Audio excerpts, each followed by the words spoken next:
All right, thank you so much for staying with Daybreak. Let's have that conversation on tourism and conservation. Honorable CS Najib Balala is here with us, Tourism and Wildlife. Thank you so much for making time. Edwin Wanyonyi is here, Director of Strategy at Kenya Wildlife Service, and Dr. Patrick Omondi, Acting Director, WRTI, Wildlife Research Training Institute. They are involved mostly with the census. We'll find out why that is even important to begin with. CS, I'll start with you. The biggest question everybody's asking now is, what is the plan from the government to bounce back in the tourism industry, considering jobs have been lost, COVID-19 is still here with us? What is the grand plan? Well, I think the pandemic has brought an opportunity as well to reflect, to refresh, to re-engineer everything. We cannot be business as usual. We need to think out of the box. We need to do the right thing. I believe three key pillars need to be addressed. One is remodeling of our businesses. It cannot be the same way. Yeah. Our image is out of Africa, 35 years old. Our image cannot be Jambo Jambo. Jambo Jambo is a good song, yeah, but it cannot be our image now. We have new clientele, millennials.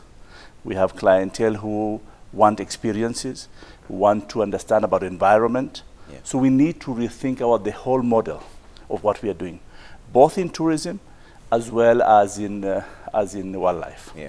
So in tourism, for example, we need to talk about experiences. We can't just talk about fixed things. It has to be experiences. We cannot be spending 8 hours looking for a lion. That time is being wasted. So we need to talk about experiences. We need to talk about people first. When we go to visit the national parks, what's the communities? What are the benefits? These are sensitive issues that need to be addressed. So the remodeling of businesses is how do we move forward in a refreshed manner. And the options are many, I can tell you that. The option is about how do we bring new ideas. And new ideas can be different. Yeah. Trevor, I want to tell you, there was an element which I said, why don't we look at the issue of PPP? In fact, I was going to come public and private partnerships. Yes. And somebody went and said, Balala wants to sell parks. Balala wants to privatize parks, which is not true. You think I don't love parks? The parks cannot be sold. These are national heritage, but they can be managed, yeah, in a different perspective. Okay. And when I said, why should government manage the same businesses every day? Is that we need to change our model, yeah, of management. Yeah. For example, we have a huge institution, KWS. Yeah. It has 6,000 people. Our budget is 7 billion Kenya shillings, and it's not enough. So how do we manage it? Our salary bill alone, yeah, is 5.3 billion Kenya shillings. And every day we are told we don't have enough staff. So what do? We want to devolve. Mm-hmm. We want, if there's a problem in Tsavo West National Park, then we can be able to address if there's a pothole, if a bridge is broken, yeah, if that warden in Tsavo West or in any other park can be empowered so he can take responsibility. Yeah. For example, we have Tsavo West and Tsavo East, which almost 20,000 square kilometers. If you look at how many beds we have in total in this area, it's only 500 beds. 500 beds, there are opportunities that we have lost. Why can't we allow people to come in and develop some of these sites, yeah, and areas where can generate revenue, not only for KWS, but also that money can be able to go to conservation. Okay. There are almost 3 bridges in Tsavo East, on the Tsavo River, yeah, in Tsavo West. Yeah? They've been broken for the last 4 years. And we cannot repair every bridge every time it repairs. I can tell you the bill of 7 billion Kenya shillings is not sustainable. Yeah. We only generate from tourism 4.2 billion Kenya shillings. Okay. Now with no tourism, we can hardly generate 500 million Kenya shillings. So we need to think differently. Yeah. We cannot just sit down and say, okay, tourism is dead or it's on its knees. What do? Yeah. We just omba serikali. Yeah. Serikali cannot be ombered every day. Yeah. So these are the things we want to partner with people who will be working for. First of all, security will never be compromised. That will be the responsibility of KWS. The issue again of research and training, That again, we have established the Wildlife Research and Training Institute. Yeah. That is KWS. The issue of conservation, again, is KWS. But the issue of business enterprising, commercializing areas, why not? For example, why are we still using paper tickets to enter into the park? Why does it take 1 hour for you to get through the park? Again, use of technology. If we cannot afford to employ more people, can we use technology in terms of drones, in terms of equipment that will be able to manage both endangered species, but also wildlife at large? So I can tell you, look at Masai Mara. We have Masai Mara Narok, and we have Masai Mara Transmara, which is Mara Conservancy. When you go to see the quality of service and product, both of them, there's major difference. When you go to Transmara, it's well managed, you can see animals, it's well organized. When you come to the other side, there's a bit of chaos. It can be improved, but again, we have not resolved that issue. For example, today, if we want to build a convention center, there is no convention center in Africa or in the world that is managed by government. Why should Kenya build a convention center and be managed by government? We can still have a stake at the convention center. I don't say we shouldn't have a stake, but really the day-to-day bureaucracy, our procurement system itself will kill the intent of wanting to improve. KICC has worked for us, but it's old, it needs major investment. Why don't we look for a partner and have a refurbished KICC? The same objective of mice and bringing people into Nairobi for businesses, it will still be achieved in a different model of business. All right. That's an interesting conversation. I'll come back to it as well to find out what you meant, because I saw also there's quite a bit of backlash on it online. We'll explain that properly just to find out why you think the public-private partnership will work best than what is going on right now. But Nyonyi, let me come back to you. And CS was talking about remodeling the business ideas. You're the head of strategy there. What is the plan going forward from where you sit? Kwa ground, Sasa, you know, there's a difference in policy and then the things that happen in real time. Yes. Thanks, Trevor. I think from just speaking from where Waziri has left it at, we, as Kenya Wildlife Service, our focus has been to cascade from the National Wildlife Strategy 2030. And so KWS has developed a 5-year strategic plan that is based on 3 pillars. And the first pillar is conservation. The second is collaboration, and the third is enterprise. Now, conservation, this is what we do. This is what we are good at. This is our business. And so we would like to create some excellence in that, looking at technology, looking at new ways of conserving better. Then in terms of collaboration, we can't do it alone.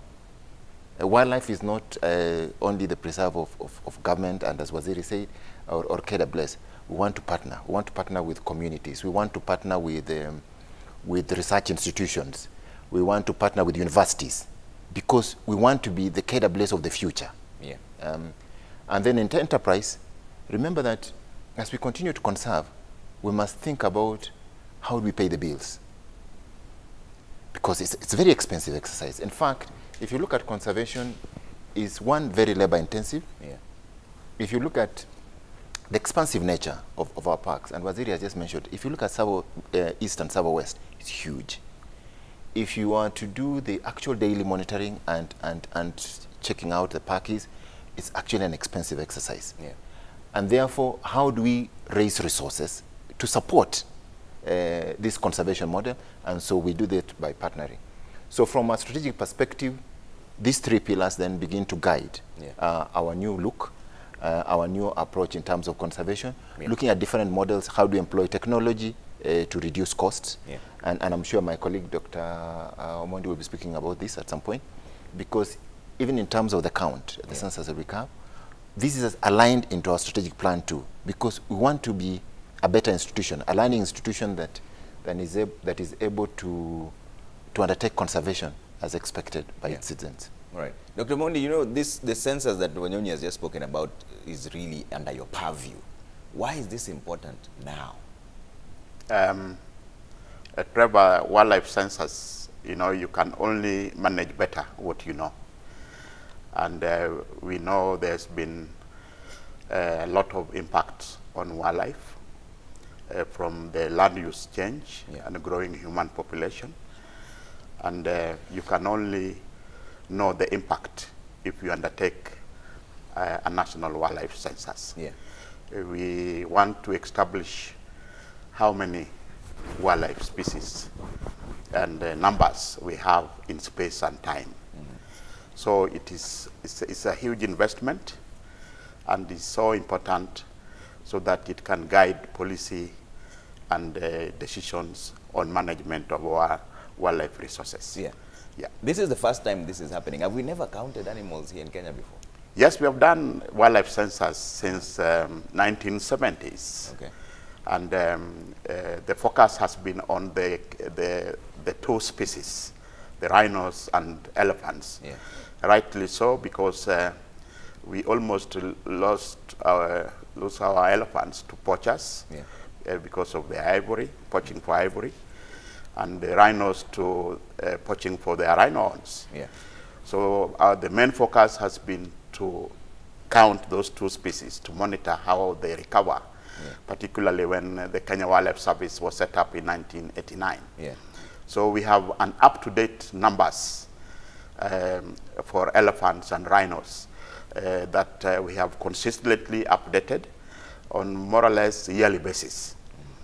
And we have never, and because it's not cheap to undertake a wildlife census, it's just like a human population census, to have resources enough to undertake a nationwide wildlife census. So this is the first time the government is investing in this exercise, and coming in at a very good time, because the government again has just established a new institute, the Wildlife Research and Training Institute, to be the data depository for the government on wildlife data and information to guide the decision making on conservation and management across the wildlife range in the country. Yeah. I'll come back to you to explain to us how you ensure there's no double counting on this. But CS, from your perspective, why is this so important from the government perspective, the National Wildlife Census? Well, every time we say that our numbers are down, numbers or more wildlife is outside the park than protected areas, we have seen a huge impact on human-wildlife conflict. Again, as Dr. Omondi said here about land use change. So we need to know the numbers. We need to know where the animals are. We need to protect them. But also we need to address the elephant in the house, which is, again, human-wildlife conflict. First is about huge compensation. Again, now as I can tell you that the bill I have outstanding is almost 14 billion Kenyan shillings. And really, since I came in, that is about 2.5 years or 3 years, we have paid over 2 billion to human-wildlife conflict. Majority of it is snakes bites and death.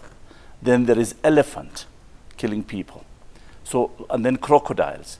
So we have really serious issue in addressing this. We cannot just sit down and say we don't have the money, or again, how do we manage the human-wildlife conflict? And then again here, if we lose the goodwill of the people, we will lose conservation. And that's why we need the goodwill of the people. We need to be sensitive in running and rescue humans as well, the way we rescue elephants or the animals. And elephants are very destructive. So we need to create space, but also we need to manage them. And all that is the resources. Conservation in this country is not romanticized. It is an expensive affair. We need to seriously look at how do we manage. All this time, why we are thinking about remodeling, all our efforts in the last 30 years has been about anti-poaching. And we have done well. These guys, KWS, have done a great job in taming poaching. But we need to think beyond just anti-poaching. We need to go about management, about conservation, about local communities. If local communities think that conservation and wildlife is not to their benefit, it will not help us in the conservation program. That's why we need to reach out to local communities. I'm surprised, 14 billion and you've paid out about 2 billion, that's 12 billion change. Why is it taking so long to disburse this fund? Well, resources again. And that's why last week I raised the issue, including during the green economy, green diplomacy. We raise the issue. We need to bring human-wildlife conflict in the international agenda. At the moment, the only agenda in the international arena is anti-poaching and illegal wildlife trade. I think human-wildlife conflict must be on the top, because we can address the issue of anti-poaching through closing of markets.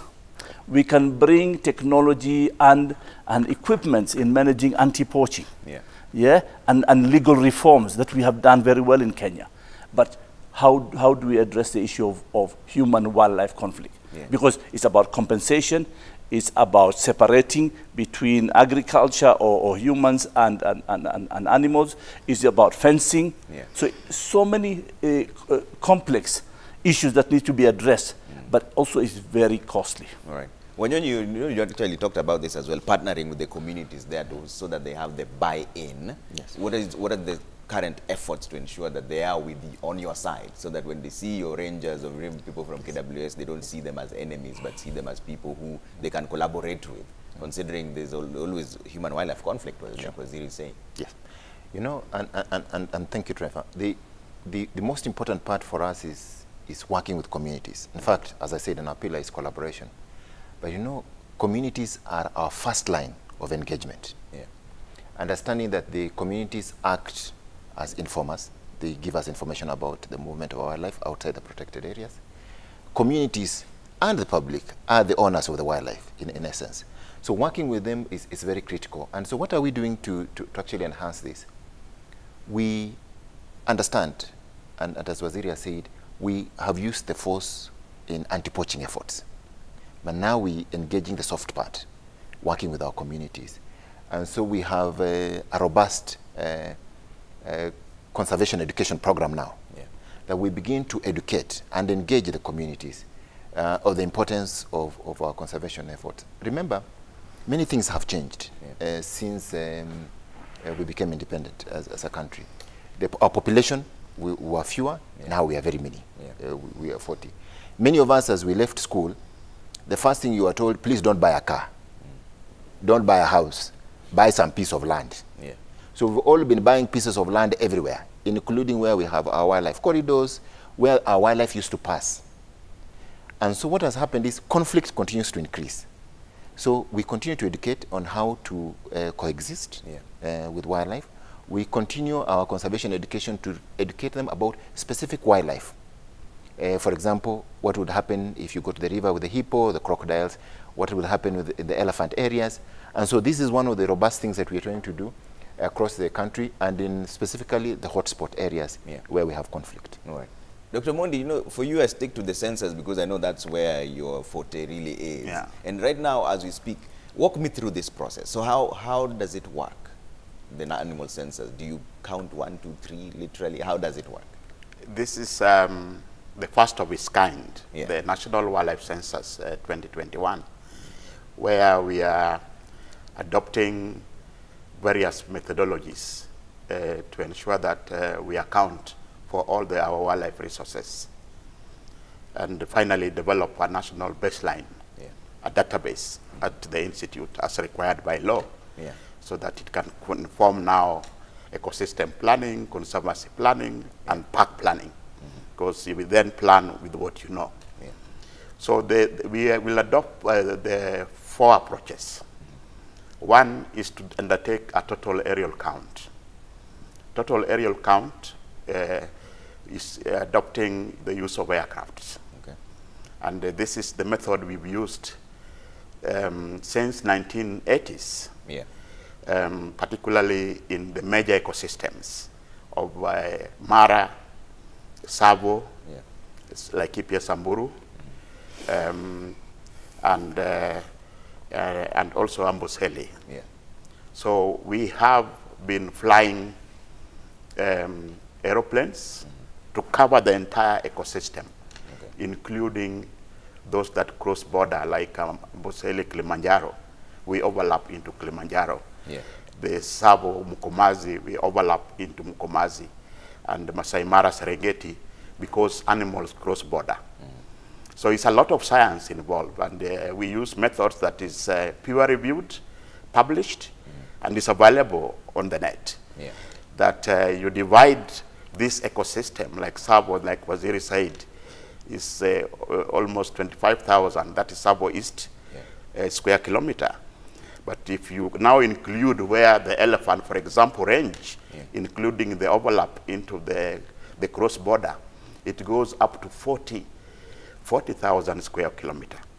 So we cover the entire ecosystem and divide it into segments, you know, separate segments that can be flown within a day in a very systematic way.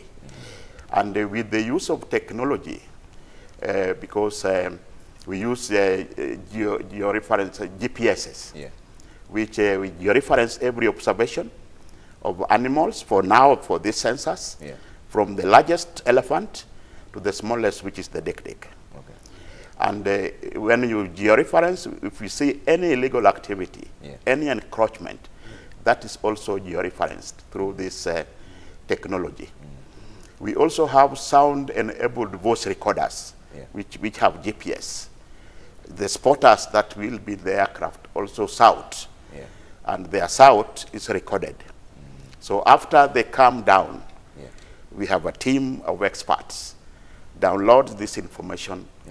They analyze the observation, because you can easily tell in real time where they spotted, and you download the sound, analyze it, and do data cleaning. At the end of it, you will be able to tell where were zebras during this census. For example, we are going to do Amboseli from Thursday. Where are the elephants on Thursday at this time that we counted? And where were they on the next day, Friday, Thursday? So we systematically, knowing the animal behavior, as per prescribed methods, be able to analyze and clean up the data. It takes a bit of time, maybe a week, but finally we'll get up a data report that will be peer-reviewed with experts on various species. And then by the time we have a national wildlife status report, it is something that will be used to guide our ecosystem planning and park planning, and ensure now that our park is managed based on what you know. All right. Yeah. And, CS, and this is entirely funded by the government for the first time? No. Yes. I mean, Patrick Omondi and his team and the Director General have put the concept, presented to us in government. We looked at it thoroughly.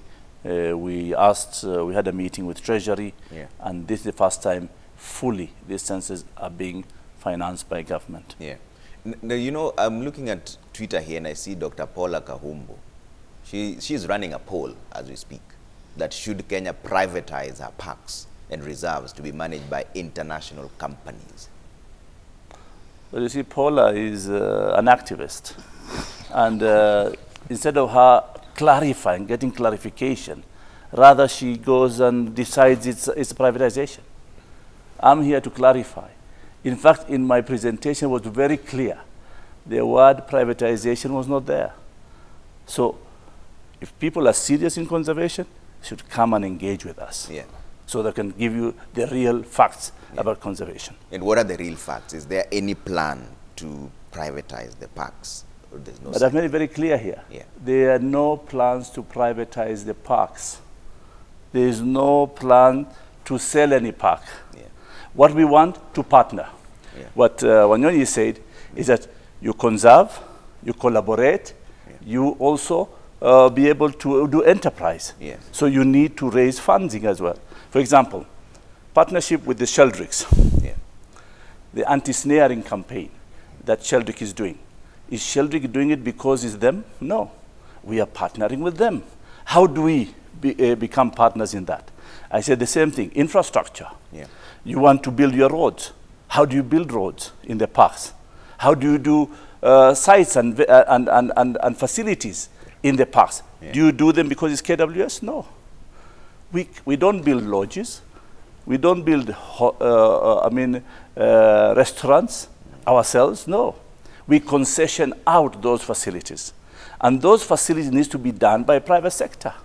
So why not? But also if there's a partner, for example, We have 58 national reserves and parks. Yeah. 58 of them. The ones that generate money for us are only 6 to 7 of them. Some of them, they call them paper parks. Paper parks are parks that are just parks. Yeah. We don't even have capacity to manage them. How do we call for partners to manage them with us collectively?